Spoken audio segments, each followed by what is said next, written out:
All right. Good afternoon, everyone, or good evening, good morning, depending on where you are. I'm happy that there are so many people that are joining for this webinar today. We're living in some quite unusual times right now, and so I appreciate that you make the time for this. It is obviously very related to this, to the current situation. So we had some other plans initially for this webinar, but as this entire Corona COVID-19 situation has escalated fairly quickly over the past 1 to 2 weeks, we decided to change the content a little bit and look at this from an angle of the current situation. My name is Franz. I'm one of the founders of Sellics. I've been following the Amazon industry very closely for more than 5 years now. As part of my activity here at Sellics. And so today I want to talk about the 3 ways to automate Amazon PPC and why it's important to automate PPC specifically in during those times right now. Awesome. So with that being said, let's just jump right into it, right? And so before I talk about PPC, I think I want to share my some general thoughts about the current situation. So I think the challenge that you see these days is that you get all sorts of different feedback around how the current situation is when it comes to your sales on Amazon. So on the one side, you get rather negative feedback like this, right? Where people are writing, my sales are down by 80%. I'm down by more than 50% in sports and goods category. And then you have a bunch of people, sales are way down, 0 sales 2 days, down big time, and so on and so forth. So on the one side, you get this perception that the world is ending and all sales are dropping like crazy. But on the other side, you also get other news like this, right? Amazon to hire 100,000 more workers and give raises to current staff to deal with coronavirus demands. Another headline, coronavirus could push e-commerce 10 years into the future. And then lastly, also a couple of sellers writing that my unit sales in kitchen goods are up 40% and margins have nearly doubled, right? So there's a lot going on, a lot of conflicting information. And so from my personal point of view at this point, the reality is that it is not clear how Corona will affect your business, right? And not just your business, everyone's business, I think, it is very unclear. And we at Sellics, we're facing the same uncertainty. And so to me, Corona at this point essentially means uncertainty, right? So Corona is a big question mark. No one knows what's going to happen next week, even, let alone 4 or 5 weeks down the line, 12 weeks down the line, or even 6 months down the line. And so uncertainty obviously is something that no one likes in the business world, right? And so we were thinking at Sellics how we can help you to reduce your uncertainty for your business when it comes to your Amazon business. And so one of the ideas that we came up with is to make a survey, right, amongst our user base and broadly speaking amongst the Amazon community. And so we have launched this survey, I think a couple of hours ago, right? I wanted to share some first findings with you that we've received so far, right? 193 replies. What's the impact that you expect on your Amazon business in the next 3 months? So 5 is up very much, 1 is down very much, 3 is no change at all, right? We see that most people are either on the side of, well, it's gonna a slight decrease or it's gonna remain stable. So with a few people, 20-25% saying that they're expecting an increase. So it's fairly evenly distributed, but obviously a lot of people that are expecting that sales will drop. Another question that we ask in that survey, how long do you expect the corona crisis to last? Here, quite interestingly, a lot of people are not expecting that it's going to be over in 1 or 2 months, right? Only 16% currently say that it's going to be over in 1 or 2 months. 57%, so 60 and even 20, so 80% expecting 3 to 6 or even 7 to 12 months, right? So a lot of people are essentially expecting that this thing is going to go on for quite some time. Right, and then the question, obviously, what do you expect will happen after the Corona crisis? And they're even more staggering. 63% expect that we will enter a long-lasting recession.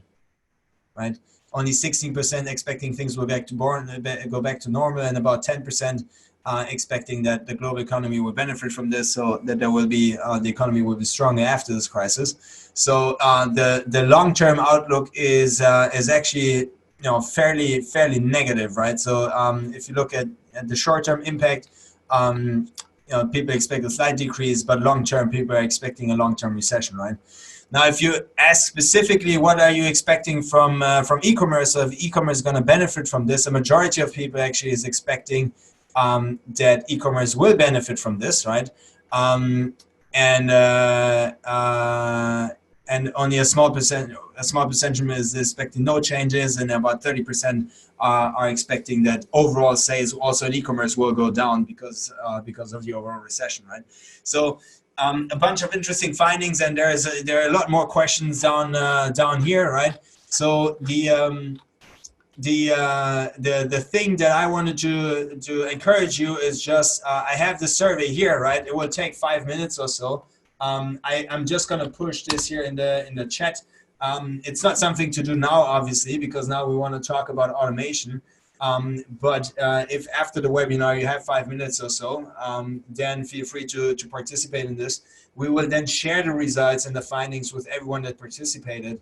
And so, in order, the goal of this is to reduce uncertainty. So if you know kind of what the market is expecting, then you have a better sense and a better feeling of what's going on, because there are a ton of questions, right? So even if your sales are going up now, the question is, well, how big of an order should you place? Because what will happen in 6 weeks or 3 months, right? So it's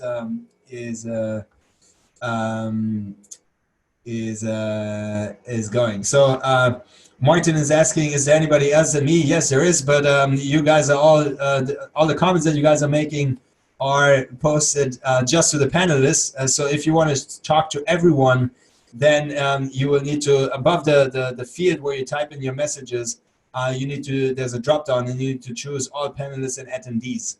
Because currently I'm the only one seeing the chat.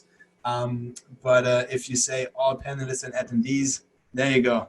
David saying hello, right? So everyone should be seeing David's message here, saying hello, right? So just make sure to share it with all panelists and attendees, not just all the panelists. We're about a bit more than 100 people right now. So with that being said, right, let's move on. So Corona is a bunch of uncertainty, right? I think that that's at least my perception on this. Uncertainty obviously means that as a business person, you need to make some precautions, right? And it's the same thing that we do here at Sellics, right? We don't know how things are going to develop, so we're trying to be cautious about the things that we do and the investments that we make. And so taking precautions essentially often means working on efficiency. So I can tell you from my own perspective here, what we do at Sellics right now, we look a lot at efficiency, and we see if we can increase efficiency. And then oftentimes, obviously, efficiency means automation. So automating things is increasing efficiency, which in times of uncertainty is a good precautious measure to take. So that's essentially kind of the bridge where we see that, where we think that Corona is actually a push for efficiency and thereby for automation. And so now if you look, and this is broadly speaking, this is not just for Amazon, this is I think for any business at this point. And now when it comes specifically to Amazon, we were looking at this and thinking like, okay, well, what's the biggest angle? Where do you have the biggest short-term leverage on your efficiency in your business? And so this is a screenshot from one of our demo accounts that is, well, I mean, it's actually a live account, right? But we're allowed to use it for demos. And so what you see here is that this seller is generating 62% of revenue from PPC, 62%. That's a lot, but it's not so far off the average. So most of our sellers that use Sellics, they make about 30 to 50% of their revenue from ads, okay, from PPC. So PPC is very substantial on the sales side. It's not something that you want to lose. You don't want to lose 62% of your revenue in the current situation. That's certainly not what you want to do. So on the sales side, okay, you try to minimize the impact as much as possible. Now, when you look at the cost side, ad spend here in this case is actually contribute or is responsible for 20% of the cost. And so if you look at all the different costs that the seller is facing, it is actually with 20% the second biggest cost factor in the business.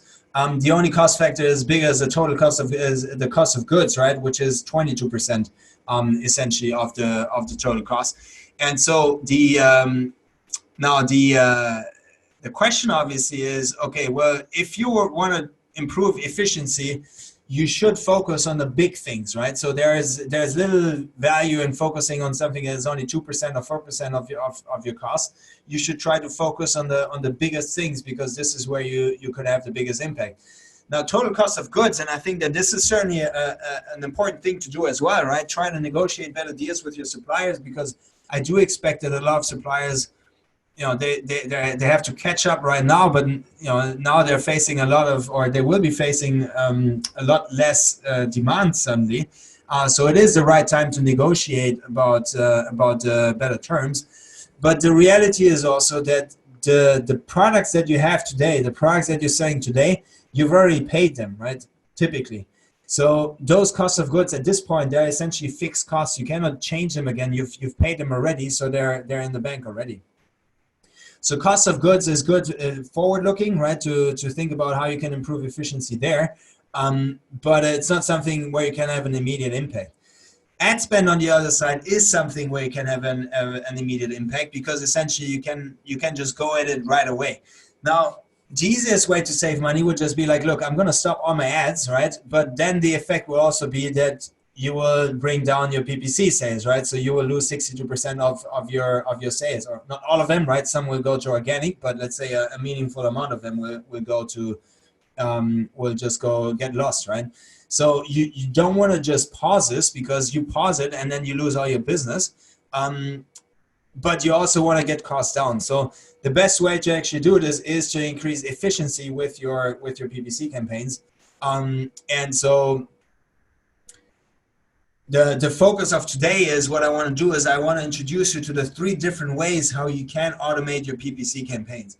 And so the 3 different ways that there exist are Amazon Dynamic Bidding. This is essentially the in-house solution from Amazon. Then you have rule-based optimization. And then finally, you have algorithmic or AI-based automation, right? I just got a question from Nevzat asking if this is only in English or whether it's in German as well. So at this point, this is only in English. There is no, we don't do a German webinar for this. So apologies if that is an issue. Generally speaking, guys, if you do have any questions, right, feel free to just put them in the Q&A section. I'll answer them. As we go. Okay. So 3 ways to automate PPC: Amazon Dynamic Bidding, rule-based, and algorithmic or AI-based, right? So those are the 3 ways how you can optimize your PPC campaigns. And so what I want to do now in the course of this webinar is I'll go through the 3 different ways to automate, and I will share you how they work and what the pros and cons are, and in what situations you should use what things. Jed is asking whether Sellics is available in Australia. Not at this point, right? So at this point, it's not available in Australia, and if we don't, it's not on a short-term roadmap. Yeah? So Amazon Dynamic Bidding as the first way to automate your PPC. How does it work, or what is it? Well, first of all, Amazon Dynamic Bidding is the in-house solution from Amazon. Whenever you create a sponsored products campaign on Amazon, you will need to choose whether you want to use dynamic bids down only, dynamic bids up and down, or whether you want to use fixed bids, right? So whenever you create a campaign, you will need to choose one of them. Essentially, what this means is that if you choose the fixed as the fixed bids, and you bid $1, then you will pay exactly $1, right? That's just, and Amazon will always take $1 as a bid. However, if you choose dynamic bids and you use down only, then Amazon essentially has the right to lower your bid by up to 100%. So you're bidding $1 with down only, and Amazon is essentially allowed to bid anything between $0 and $1. Okay, so that is down only. And then if the other option, which is up and down, essentially Amazon is allowed to not only lower your bid but also up to double your bid if Amazon thinks that it makes sense.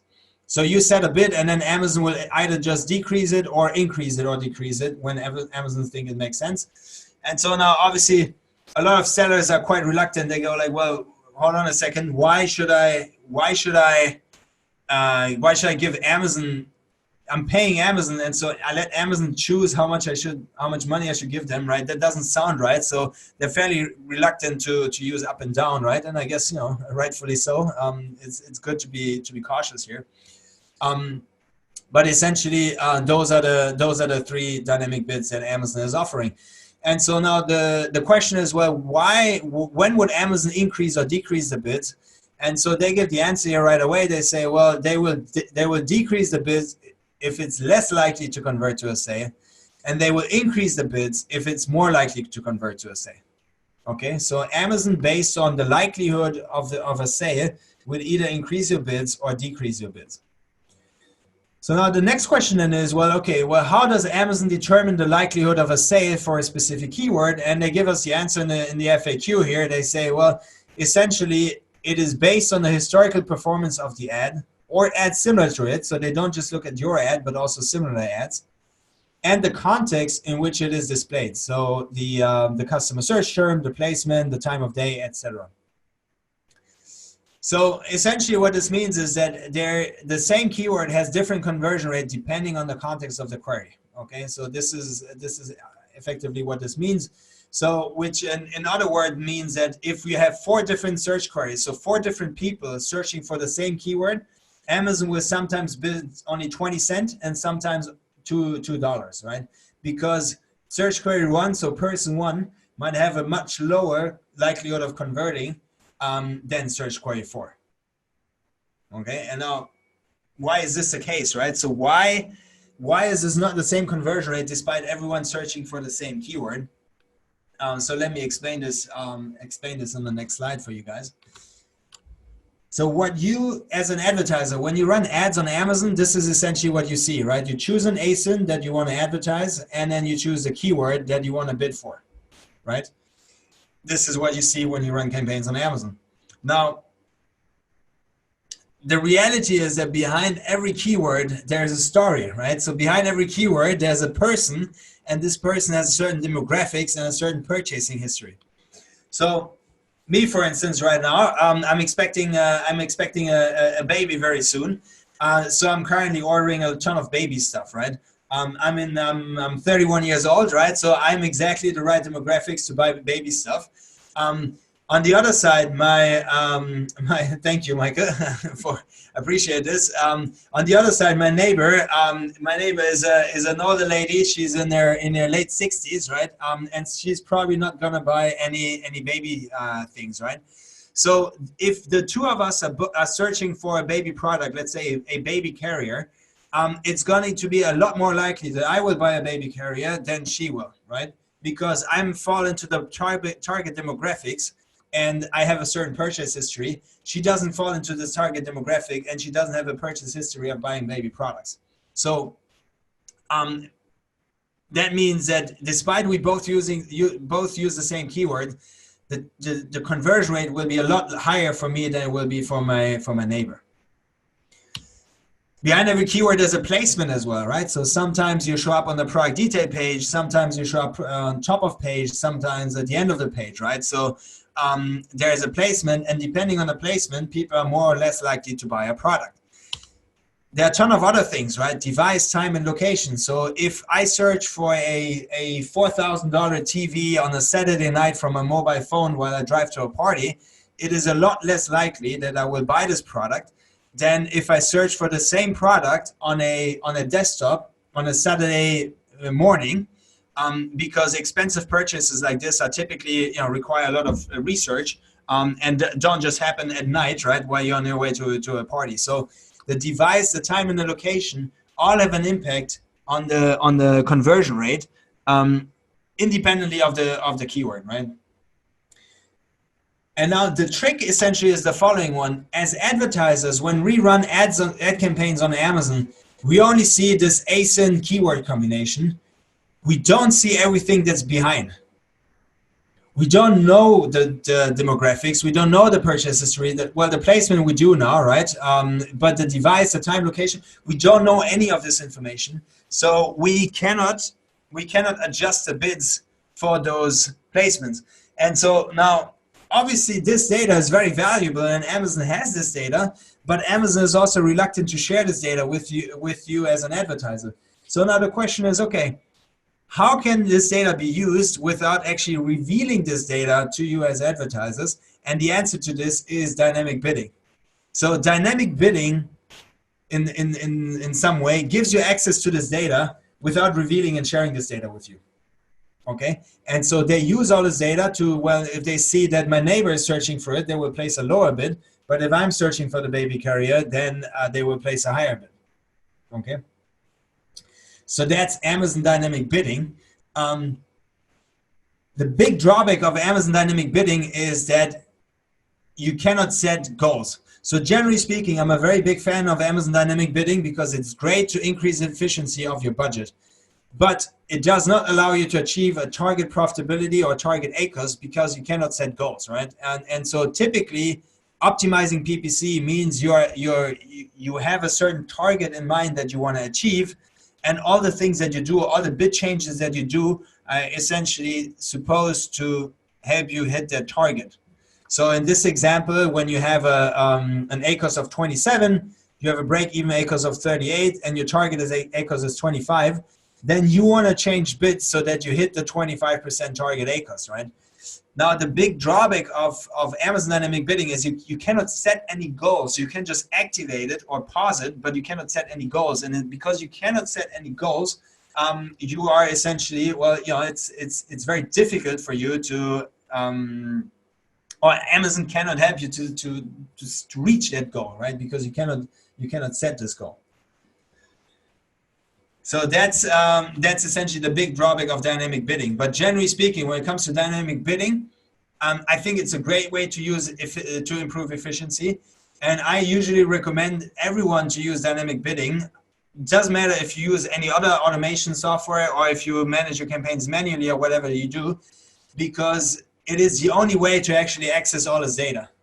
And so typically this works very well, specifically when you have campaigns that already have a certain history. So if you have more than 30 conversions, it typically works very well. So I always suggest everyone to use it, but I also want to make sure that everyone understands that this is not a true automation solution because you cannot set reach a specific goal. So overall, Amazon dynamic bidding is not an alternative to rules or algorithmic optimization. It is a supplement. So if you use rules or algorithmic solutions to automate PPC, you should still use Amazon dynamic bidding. So we recommend our customers that even if they use any of our automation solutions, they should still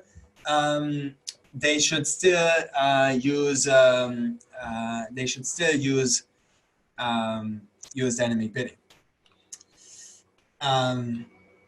So Marcus just asked where you can go back to slide 17, this one here.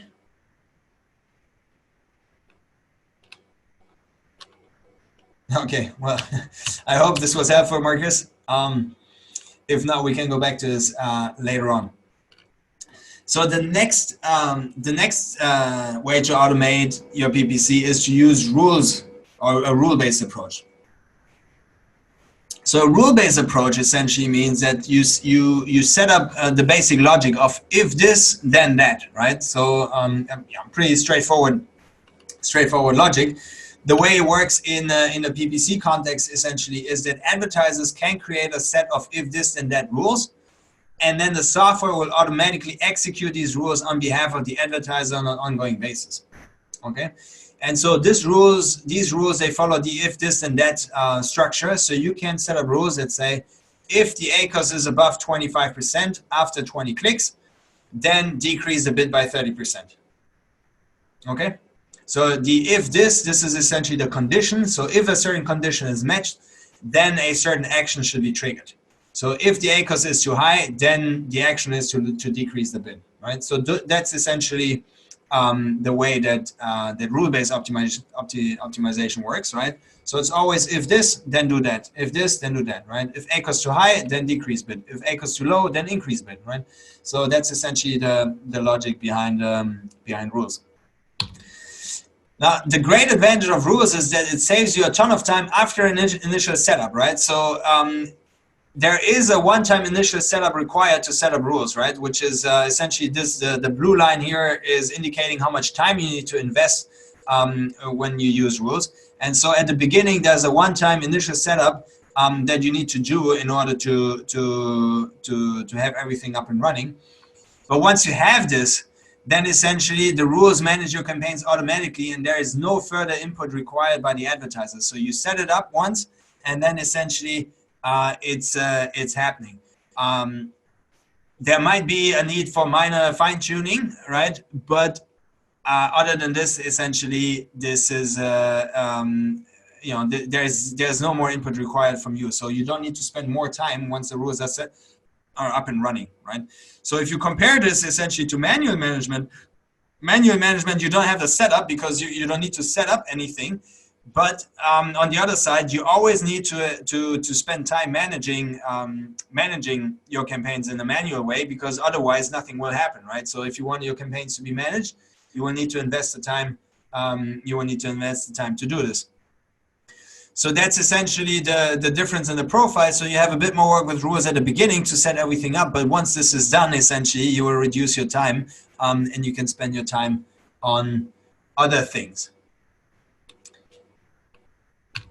Now, rules have a second advantage as well, which is that rules typically achieve better results because they optimize your campaigns in a very systematic and very disciplined way every day. So manual management typically happens on an irregular basis. Every couple of days, 7 days later, then 3 days later. So it's happening in a very irregular cadence. And so the problem obviously is that if you optimize your campaigns only every now and then, and you make changes, then chances are very high that those changes will be made either too soon or too late. So in most cases, when you adjust your bids only every 7 days, for 6 out of 7 bid changes that you make, the bid change will either happen too soon or too late. Okay? And so because you make this change either too soon or too late, you are essentially not hitting the optimal results. So the advantage of rules is that rules just work obviously like a machine because it is a machine, right? Every day they're just being executed without a flaw. And so essentially because of this rigorous daily execution, then you will tend to have better results, right? Dor is asking if I'm going to talk about sale attribution when you implement rules. It's not planned, but at the end I can spend some time on this, right? So stay tuned. So that's essentially rules, or that's essentially why rules typically lead to better results than if you do it manually. Now, another big advantage of rules is that rules provide a ton of flexibility and control. So I always say, like, advertisers, this is like you can build your own algorithm with the rules, right? So the rules essentially follow exactly what you set them up for. And you can see here in the screenshot, this is from our rules, right? Then you can choose, you can literally build all the rules that you can think of, right? All the combinations. So you have equal to, larger, between, right? On all the different metrics. You can increase, decrease, you can increase by a percentage or by an absolute value. So whatever rule you have in mind, whatever automation you wanna create, you can do this for using those rules. So the rules, the way I like to compare this is the rules are like a recipe. So imagine you're the cook, right? And you write down the recipe, and then you give the recipe to someone else to cook it, right?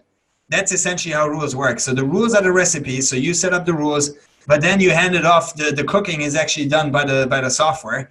and not by you. So instead of spending time cooking, you can actually spend time working on the recipes and leave the cooking to others, right? That's essentially how rules work. And so the advantage is very flexible, so you can use all ingredients and do whatever dish you want.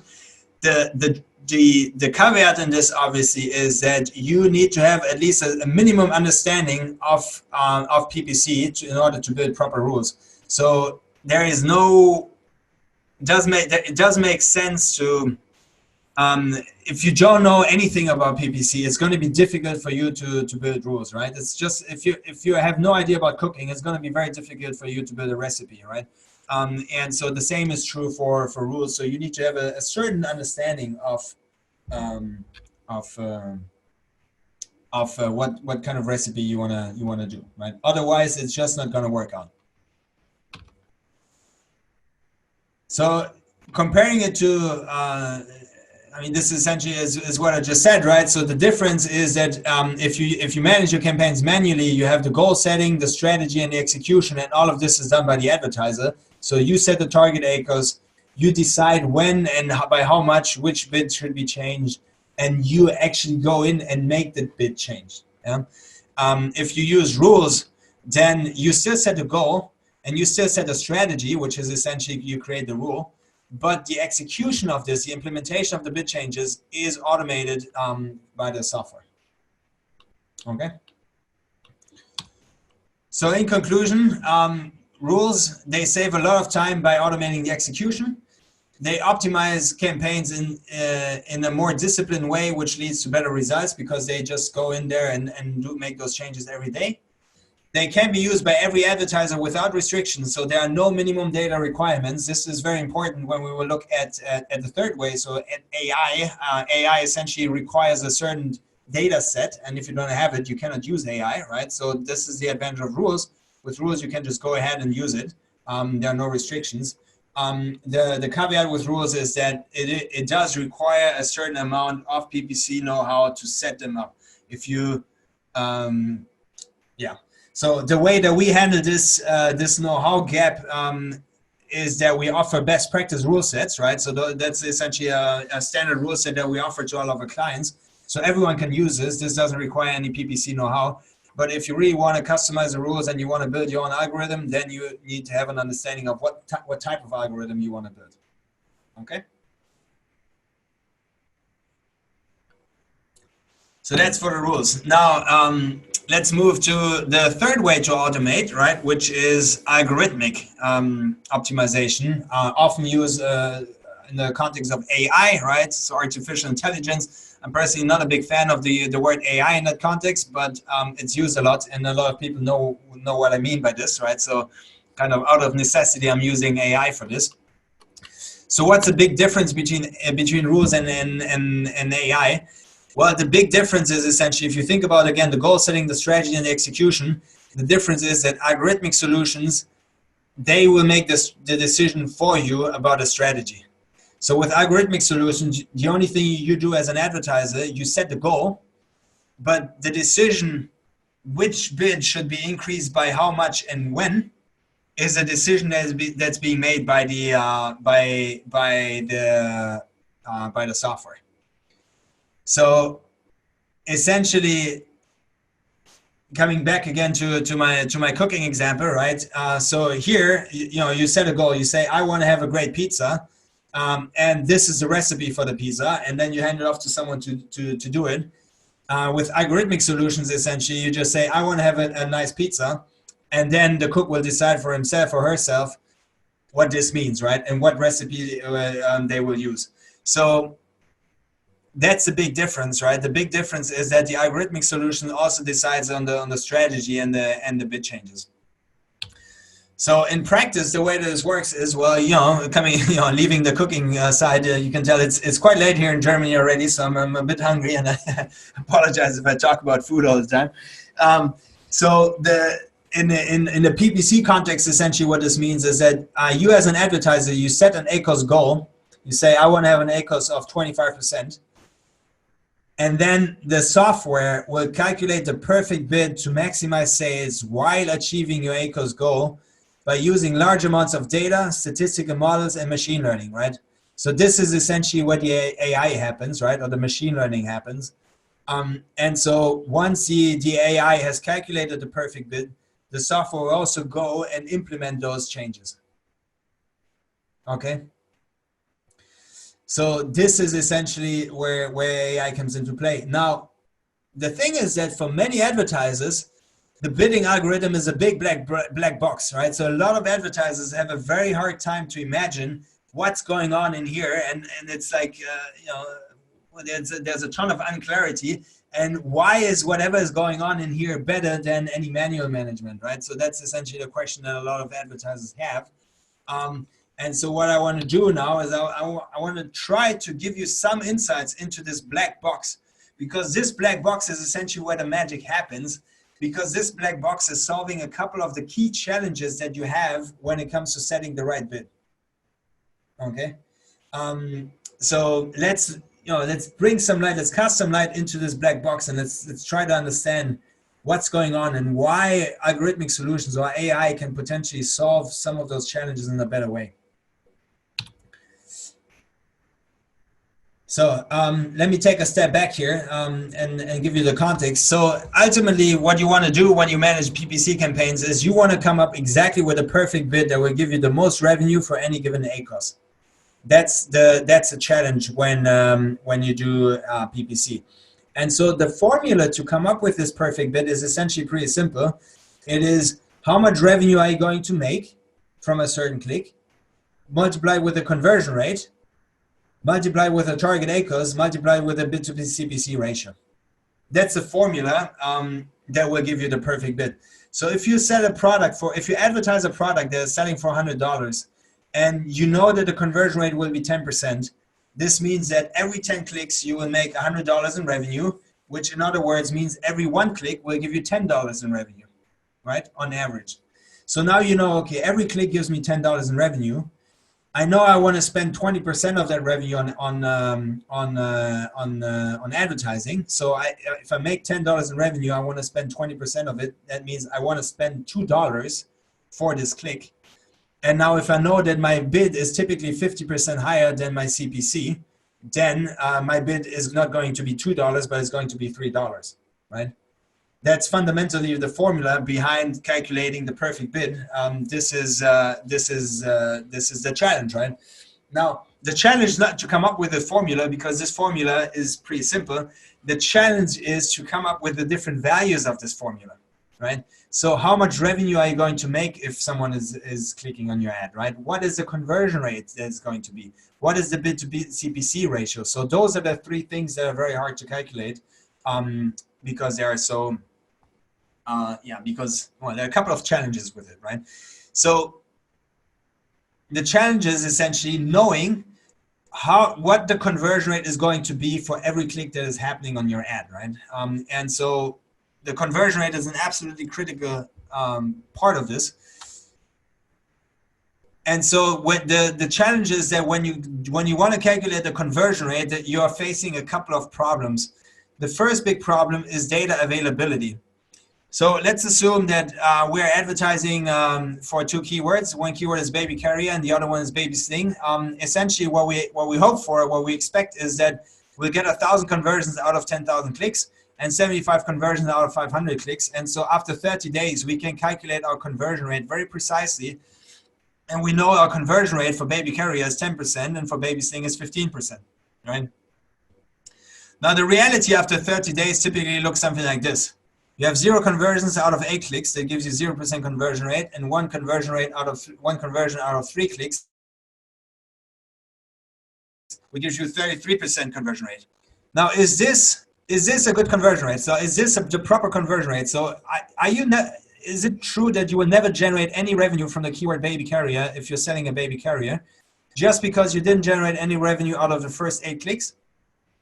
It's probably not true, right? So probably you were a bit unlucky. The 8 clicks didn't lead to any sale, but click 9, 10, or 11 is already going to generate some revenue. So 0% conversion rate is not very accurate. Vice versa, Does it mean that you always that every third click is going to lead to revenue for the keyword baby sling?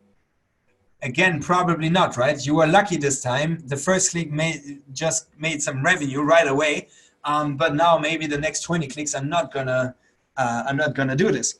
So then the question is, well, okay,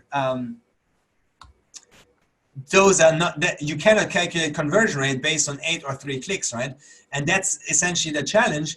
The challenge is that in reality, you will not have enough data for most of your keywords. So most of your keywords don't generate enough data to really calculate a proper conversion rate.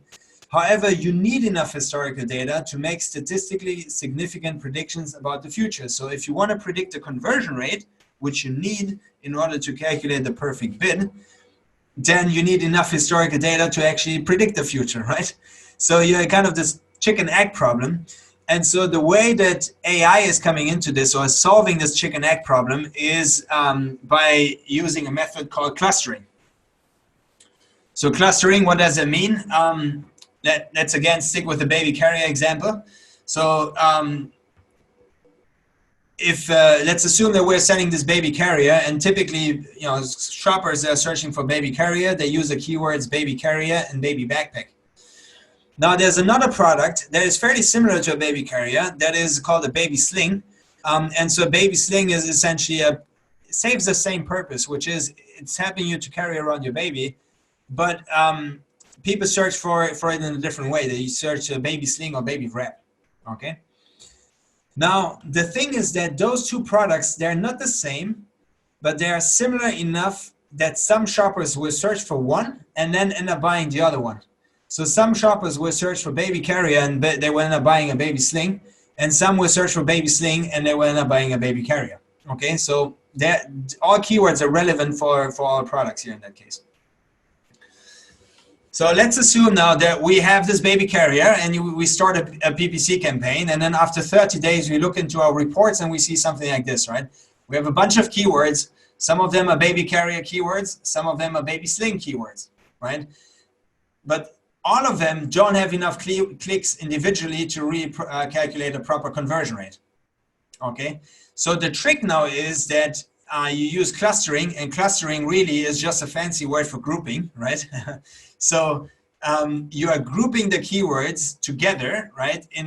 By using thousands of different data points. So you try to understand which of those 8 keywords that you have here can actually be grouped together, so that you can increase the number of clicks for this group.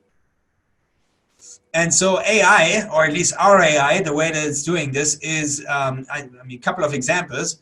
It is clustering by similarity. So it is essentially saying, well, okay, baby carrier and baby carrier hip seat, those two keywords contain the word carrier. So those are fairly similar. So I'm going to group them together into the green group.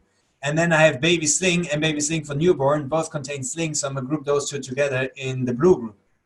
Okay, so clustering by similarities. You can also cluster by synonyms. So you can say, well, carrier and backpack, those are synonyms, so I'm going to group them together. And sling and wrap are synonyms, so I'm going to group them together again, right? So clustering by synonyms. You can also cluster by shopper intentions, and this is where it starts to get interesting, right? Because synonyms and similarities, this is fairly straightforward. But what happens is in this case, right? So baby wrap carrier and baby carrier sling, those people that use those keywords, despite using the word carrier, what they're actually looking for is they're looking for a sling. Okay. And so now it's a trap, essentially. It's a false friend. If you were to group them together with carrier just because they contain the word carrier, you would make a mistake, because really the shopper intention behind is that people want to buy a sling. So grouping keywords together and understanding when and which keywords you can group together, this is a very, very, very complex problem. And so the way that AI is solving this is they have very complex clustering models, and they use, as I said, thousands of different ways to cluster keywords together. And they don't just use one way, they use thousands of different ways, and then they weight the clustering together and in order to essentially determine by what degree you can group keywords together. Okay. And so in our specific example at Sellics, the clustering model is also very different for every individual customer. So for some customers, shopper intentions are a very good way to cluster keywords. For other customers, synonyms are a lot more relevant. So there is not the one clustering model that applies, or the one clustering formula that applies to everyone. Every customer is getting their own individual clustering model, and this clustering model is changing over time as the software is learning, right? But ultimately, the goal of all of this is that you group keywords together, and then you sum the clicks of them, and so suddenly you can calculate a conversion rate a lot more reliably, because you suddenly have 34 clicks instead of 2, and 57 instead of 7, 14, and 9. Okay, so by grouping keywords together, you can predict the conversion rate in a much better way, and by predicting the conversion rate in a much better way, you can set a much better bid. Okay, so I hope this is not too complicated. I also hope this is not too boring. So I'm trying to find a good middle ground here, but let me know if I'm on the wrong track here. So that's one of the problems that AI is solving when it comes to conversion rate prediction. The other problem that it's also solving is seasonality, right? So seasonality, essentially, there are different types of seasonality. There's month of year seasonality. So if you have a 10% conversion rate throughout the year on average, right? And you just calculate with 10% conversion rate, because this is your average conversion rate, you will be wrong for in those months here, and you will be wrong again in those months here. So in the first, from Jan to July here, you will be overstating because your true conversion rate is actually lower. So overstating means you're bidding too much here. And then in the second half of the years, you will be bidding too low. So you're missing on sales. So here you're overspending, here you're underspending. Okay. And only here, and I don't know, in July or so, you'll be right, because this is where the average is hitting reality. But by using the average conversion rate, you'll be wrong most of the time. Okay, because there is seasonality in there. Now, there's other types of seasonality. There's also day of week seasonality, right? So again, let's assume that you have a 10% conversion rate on average throughout the week. Well, then the problem is, well, yeah, I mean, this might be true, but if you sell office supplies, right, your conversion rates will be very high on Monday and Tuesday, because office managers come back into the office and notice that they're missing some things. So your conversion rates will be very high at the beginning of the week and very low on Saturday and weekend, because no one is buying this on Saturday and Sunday. So again, you're overstating, you're understating here and you're overstating here. So again, while you're right on average, actually you're wrong most of the time, right? And so this is essentially the problem with historical averages.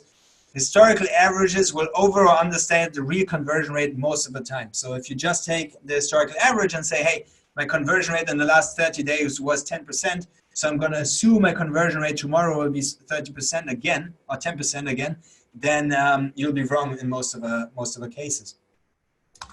How does AI solve this problem? Well, AI, the software analyzes historical performance to identify day of week and week of year seasonality. And then they apply the seasonality in the bidding strategy by anticipating recurring patterns. So if the AI notices that your conversion rate is very high Monday, Tuesday, but it's very low Saturday, Sunday, the AI will increase your bids on Monday, Tuesday, and decrease your bids on Saturday, Sunday. Okay.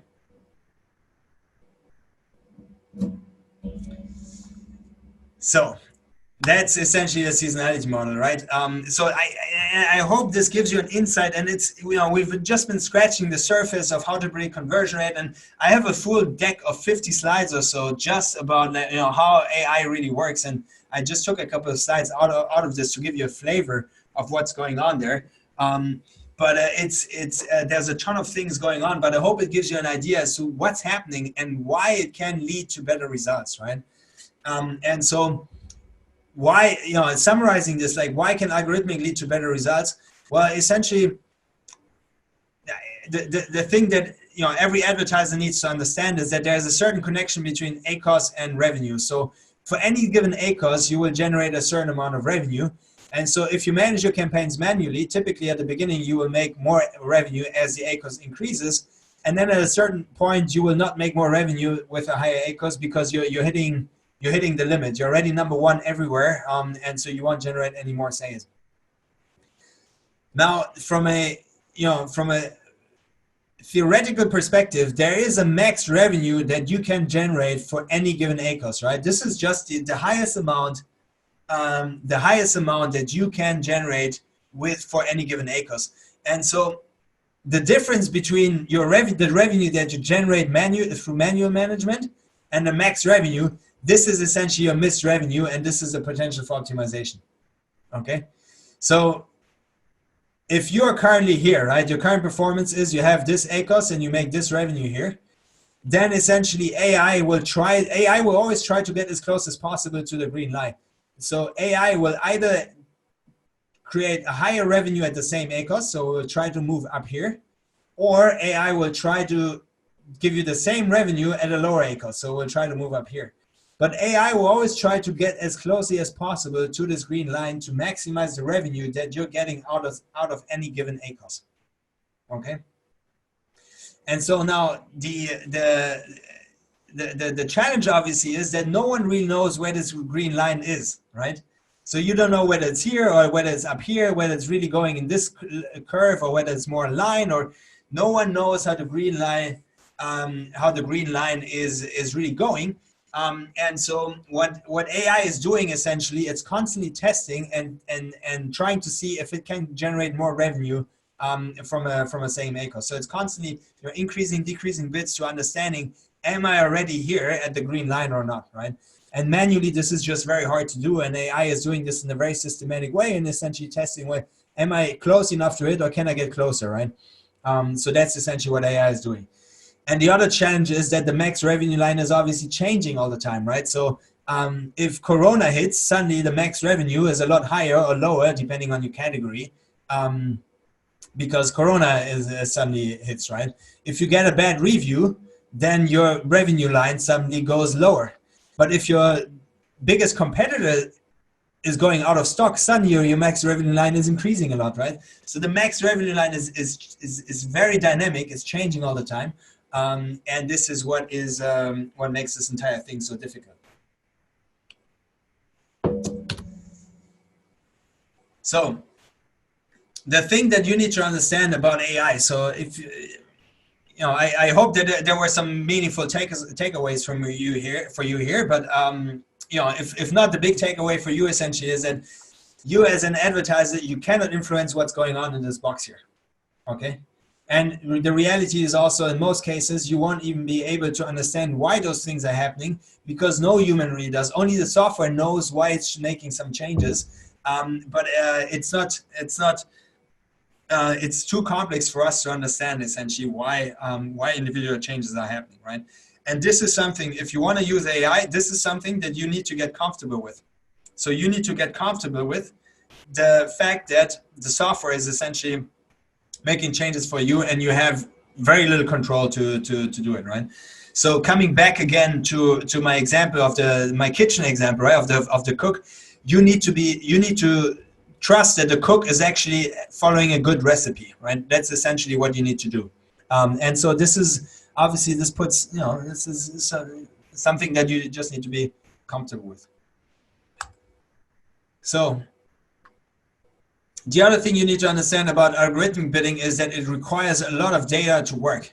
So for algorithmic software to work properly, large amounts of data are required, typically around 30 units per day, so 30 conversions per day in an account, or about 10K in ad spend per month, right? Sometimes maybe a bit lower, maybe 5K or something, but you need a meaningful amount of recent data in order for AI to really work properly. And so the one thing I wanna emphasize is that be careful to use an algorithmic solution when you don't have enough data, because essentially this is like rolling the dice. Like, this is gambling. And so at Sellics, we're very strongly, we don't give our algorithmic solutions to people that are not eligible, that don't have enough data, but others are not doing this, right? So I just want to warn you that if you just have 2 clicks a day or so, there's no point in using AI, because no AI in this world will make sense out of this, and it's just rolling the dice, and this is gambling, right? So that's just in from my side. Overall, when it comes to algorithmic software, the conclusion essentially is you can save you more time than when you use rules, because you don't have the setup. The setup is a lot easier. You just enter the target and you press a button, and then that's it, right? And if it's working properly, it can achieve the best possible results, right? but if it's working properly. And for this to work properly, it requires large amounts of data, and it requires that the AI is actually developed in the proper way, right? And the thing that you need to get comfortable with, and this is the drawback of AI, is that it leaves very little control and flexibility for the advertiser. Okay. So let me summarize all of this. 5 more minutes, right? I think I'll be able to finish this in time, right? So Amazon dynamic bidding, this should be used in any case, but this is not replacing rules-based or algorithmic. This should be used on top of this, right? And so generally speaking, the big difference between rules and algorithmic solutions is that with rules, you only automate the execution, whereas with algorithmic solutions, you don't just automate the execution, but you also automate the strategy, okay? And so there are pros and cons to this. So the pros of algorithmic solutions is that it requires little know-how, because you can just set a target ACOS. Everyone can do this. Everyone can just say, 25% target ACOS. So it requires little know-how. It requires very little time, and it typically gives very good results, right? The advantage of rules on the other side is it doesn't require data, and it's very flexible and gives you a ton of control, right? So people often ask me, like, what's the best way to do this? And my answer essentially is the following. There is not the one best automation for everyone. If you meet the requirements and you are okay with giving up control and flexibility, use an algorithmic automation. If not, use rules, right? So either if you don't meet the requirements, which means you don't have enough data, or you're not okay with giving up control and flexibility, then you should use rules. However, and that's the second big takeaway, any automation is better than no automation, right? So automation saves time, because automation saves time and acts faster, right? And there's nothing you can change about this, right? Even if you put the person full time on this, it's just not a good use of your time, right? You can't just set up rules, and the rules will do the same thing as a full-time person would be doing, and it's gonna make your entire business a lot more efficient, right? So there is not the one best answer. It depends, and actually we also see customers that use both, right? They say, I have those 5 campaigns that I want to monitor very closely, and I want to have full control, so I'm going to use rules for those 5 campaigns. And then I have another 500 campaigns where I just want to use AI for this, right? So Sellics, the advantage of Sellics is that Sellics actually supports both. So we have rules and algorithmic automation, which is very unique actually on the market. So most software are either rule software or algorithmic solutions, and so Sellics is the only one, I guess, that's supporting both of this, right? So yeah, so that's for this one. If you do have any questions or any further questions, what we offer or what we want to offer as part of this, I post this here into the chat. The link here is we offer an Amazon advertising account consultation. So if you're unsure about whether you should use rules or algorithmic solutions, or just in general, right, in times of Corona, if we find anything, feel free to just enter your details here and request this free account consultation that we will help you to improve performance, right?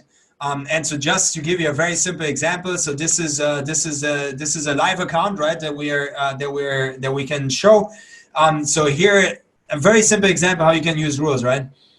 Here in this account, I just filtered by search terms that have 0 sales but more than 20 clicks, and you see here 60 euros, 53 euros, 36 euros, 35 euros, 30 euros.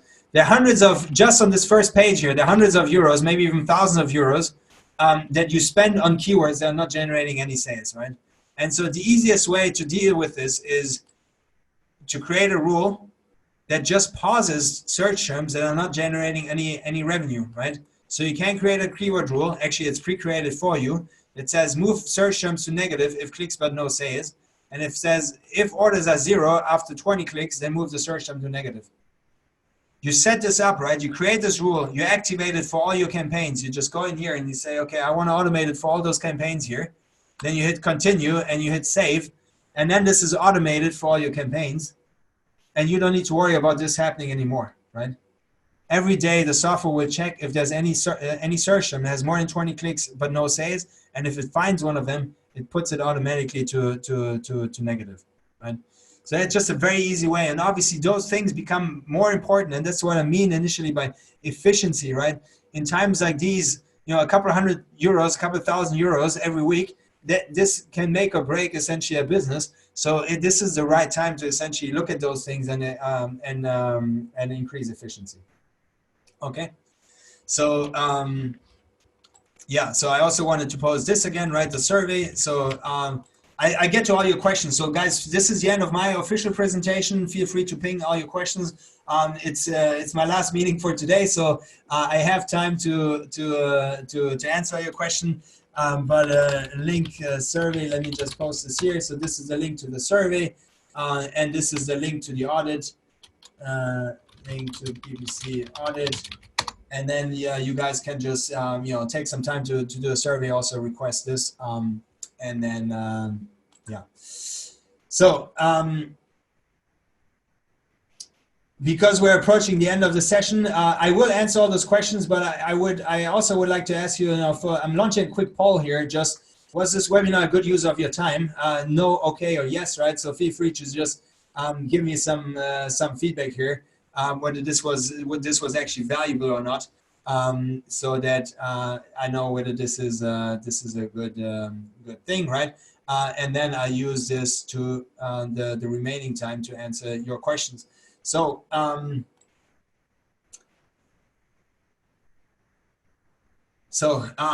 let me.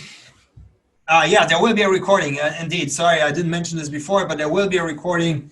And we'll get this recording to you. I'm not planning to share the slides, right? But I'm planning to share the recording. So I hope that this is equivalent. You'll see the slides there.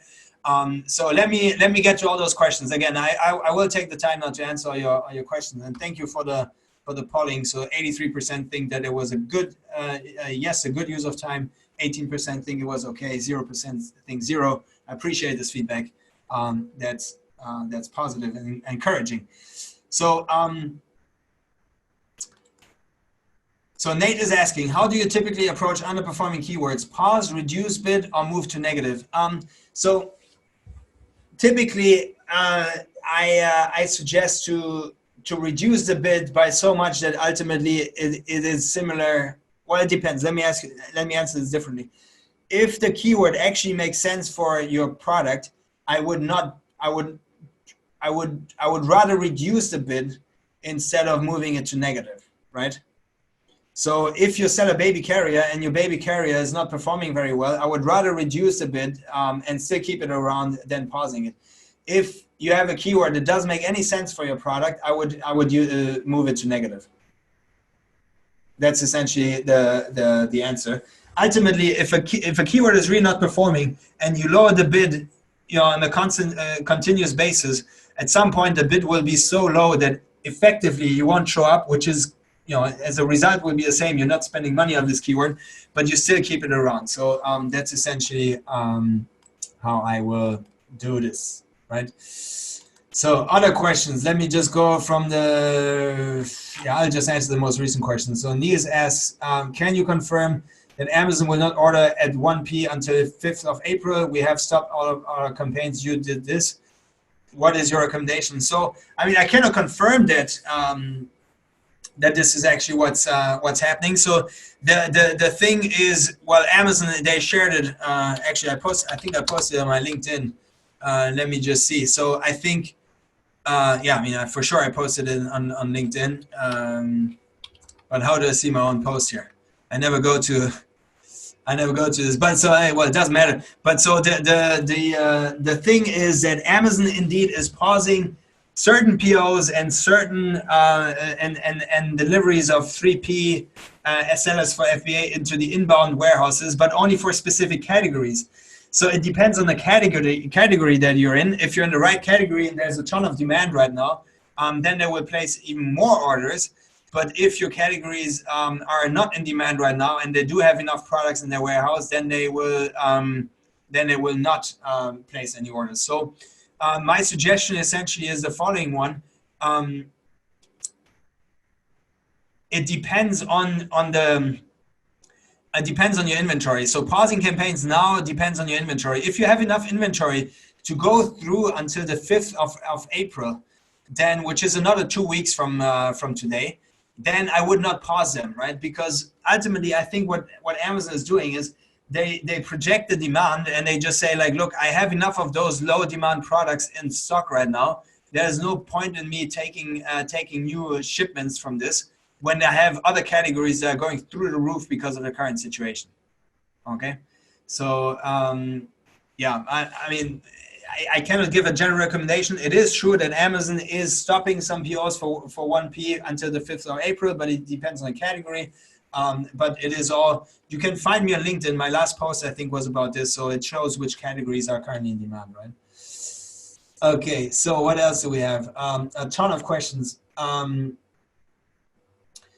Can you share any thoughts about what criteria you use to set up day parting? Yeah, so day parting is a good thing. So day parting, essentially, for those people that don't know, there is a day parting is a feature that we offer here in Sellics, where you can essentially choose the campaigns and then you can, we call it ad scheduling.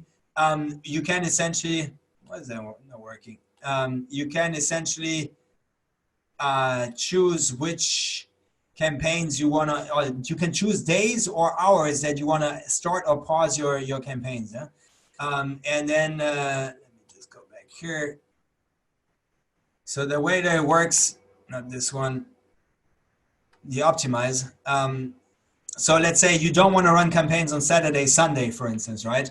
That could be something to do. Actually, you know, in Corona, so you could say, okay, well, those ones here, ad scheduling, enable, and so you can say, okay, I don't want to run ads on Saturday and Sunday, and I also don't want to run ads Monday, Tuesday from midnight to noon, right? And then you just apply it, and then Sellics will automatically start and pause your campaigns at the right times or the right days, right? Now the challenge is obviously, and I think Michael, this is your question, right? Like what slot should you set here, right? Should you set the weekends or should you set like certain hours? And so the difficulty with day parting on Amazon is that Amazon doesn't give you data on an hourly basis. So it's very hard to actually determine which hours are working well for you and which ones are not. So what some customers are doing, some customers, they look at their AdWords, their Google AdWords performance, and then they copy the performance because AdWords is sharing you more details. So they copy this and essentially are doing the same thing for the AdWords accounts. Others are just going by intuition. They say, look, I'm selling office supplies over the weekends, you know, I'm just going to stop it. Others say, hey, I have some concerns that, you know, some aggressive competitors, typically out of China, are just clicking on my ads in the morning, and so I'm out of budget already at 6 a.m. So I'm just going to pause it from midnight to 6 a.m. so at least competitors cannot take it. So it is there is no way to really do this in a proper way because there is just not the data to really do it. So it's really, you got to use outside data outside of Amazon or go by kind of like intuition and common sense. Huh?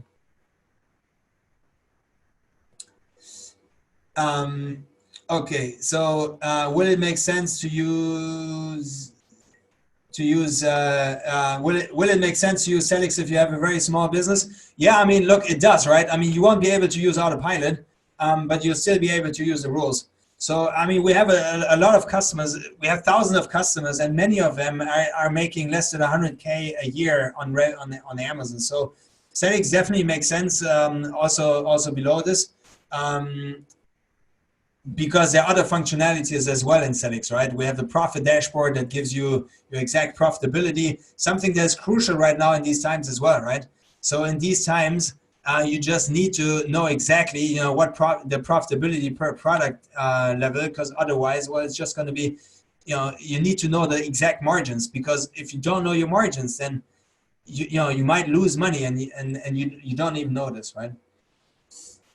So I don't see autopilot in my Sellics account. Yes, that's because it is not available by default to everyone. So if there is anyone in the audience that wants to use autopilot, please ping us, right? You can send us an email, autopilot@sellics.com. and then we can check if you're eligible for autopilot. But essentially, autopilot is in here under this tab here, and this is how it looks like. So essentially, it's very simple. You just enter target ACOS, then you choose the campaigns you want to automate. You hit save changes, and then the autopilot is starting, right? So it is very simple to do, but it's not everyone is eligible, which is why essentially it's not live for everyone. Please ping us if you're interested in using autopilot. Our philosophy is we rather make it accessible to less users, but those users will see great results instead of giving it to everyone and then everyone seeing like mediocre results, right? So we're quite restrictive with the access, but the results that we're seeing are actually very, very strong, right? So so Joshua is asking, where is the profit dashboard? The profit dashboard in your Sellics account is just if you click on profit here, right? So this is only for sellers. So if you're a vendor, if you're 1P and you use our vendor edition, then there's no profit in there because it's only for sellers. But if you're a seller, you can just click on the profit dashboard here and it will show you the profit dashboard. DOR is okay. DOR, yes, the sales attribution. I will get to this in a second. Will you share this presentation? Top 5 automation rules. Yeah, Mehmet, great question. So I think the top 5, the automation rules that we suggest are essentially, so we have created best practice rule sets for bids and for keywords. And so the ones that I suggest are essentially the ones here, right? So they're pretty straightforward, and so I mean, it's always hard to give rules that make sense for everyone. But the minimum rule is that if the alternative is to not do anything, like those rules, those best practice rules will already get you very, very far. So essentially, it's just if the ACOS is above your target, then you decrease your bid, and if it's below your target, you increase your bid, right? And same for manual campaigns. And then for keywords, essentially, it is if you have a keyword that is working very well in an auto campaign, move it to your manual campaign. And if you have a keyword that's not performing, set it to negative, right? That's essentially the recommendation. So whatever is working, move it over to manual. Whatever is not working, stop it from your auto campaigns, right? So the best practice rule sets, they are pre-created in every Sellics account, so you can just go and activate them. You can just go and say, hey, that's a great rule set. I want to use it for those campaigns here, and then you continue and you set it up, right? So that's no problem. But you can also just create your own rule set, right? How does Sellics AI affect ranking? Well, I mean, ideally, it has a positive impact on your ranking as well. It depends on obviously where you stand today, right? But ideally, the AI is getting you more sales out of the same ad spend. And so if this happens, this typically also has a positive impact on the organic rankings. The 50 slides for AI, Dora, I'm not sure if I should share them with you, right? That's essentially what you see in here, and it's quite hard to understand this without any context from my side. So I'm not sure I can share this, but we actually had a webinar around this last week. Maybe we're going to do it again. In general, we plan to have more webinars now, specifically over the next couple of weeks, and we come up with ways how we can help you guys to navigate this entire corona situation, right? So Scott is asking, but does your clustering model work for books, which in many ways are different from widgets? Yeah, I mean, it is. So for books, it's certainly more difficult. But if you have similar books that are in the same category, right, there will be some categories around books in this category. Or if you have books that are from the same author, they might have a similar conversion rate. So the amount of data points that we use to test whether we can cluster products together is literally in the thousands and thousands of data points. So we will look at the author, we will look at the reviews, we will look at the title, the length of the title, the words in the title. We look at all the things you can imagine to identify whether we can use cluster key products together or not, right? And so yes, I mean, it also works for books. Huh? So then let's get to, so we had Dor and Niels both had questions around sales attribution when implementing rules. So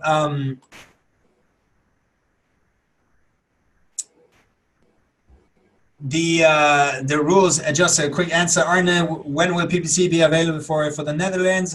We don't know yet at this point, to be honest. We're working on a few things right now that we plan to release soon. and then with that, maybe throughout the course of Q2. I don't wait a second. I mean, is that even live yet? I mean, that's not even live on Amazon, is it? I'm not sure. So I know that we plan to roll out PPC internationally for the countries where it's missing. So NL potentially as well, but I don't think that it exists at this point already for NL, right? But okay, so let me answer. Door's a question around sales attribution. So by default, I suggest a 5-day sales attribution, right? Well, let me try and go back to hear your opinion on sales attribution when implementing rules, right? So I think, I mean, the thing so the thing that we've noticed is that for many keywords, about 85% or so of the keywords, most sales happen within the first 5 days, right? Not all of them, but most of them. So I suggested you use 5 days of sales attribution instead of 3 or 7 or 14, because if you go to 7 or 14, essentially there's a long delay between the click and the action, right? So you will wait another 14 days before you decrease the bid. So 5 is a very good balance between. This will be, you have good amount of data, but you also react fast, right? So 5, maybe 7, but 14, in my opinion, is too much, right? So I'm not sure if this answers your question, Zora, but that's it.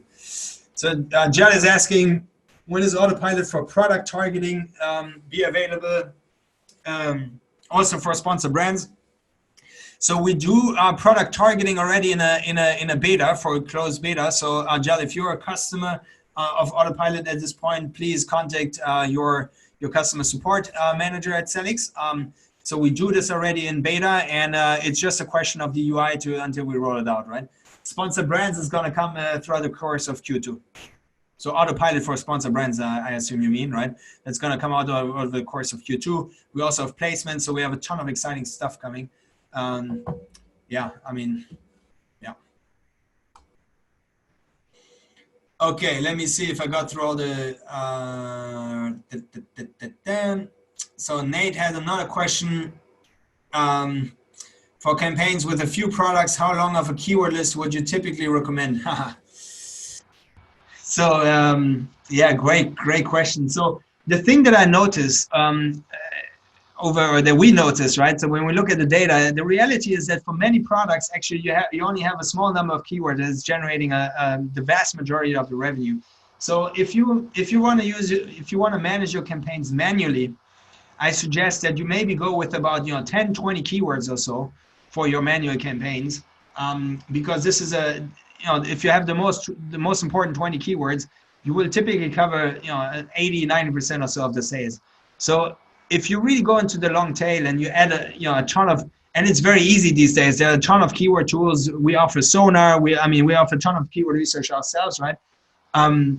It's very easy to generate lists of hundreds and hundreds of keywords, but this can get quite expensive quickly, and it's very difficult to manage. So if you really use, if you have a long tail strategy, I suggest that you do this with using AI, because AI can manage the long tail in the best way. Rules can manage the long tail, but it's an expensive way to manage the long tail. Okay. All right. Let's see if there is anything else. Will I miss something or not? Right. Any questions? Any questions that I missed so far? If not, then that's it pretty much from my side. Thank you guys for your attention. I was just going through a few names in the list. It seems that there are a lot of Europeans here in the list as well, right? So I appreciate that you took the time at so late in the day. Yeah, thank you guys, and really fingers crossed, right? I know it's a tough time for many, and so I really hope that we all get through this without any major damage. And if there is anything, stay tuned. I mean, so we always try to create a lot of content, but specifically now in these times, we're creating a ton of things. Again, quick reminder: if you do have the time, I'm just going to post it again. Right? There is the link for the survey. Do me a favor and take those 5 minutes to answer the survey now after the webinar, and also sign up for this account audit.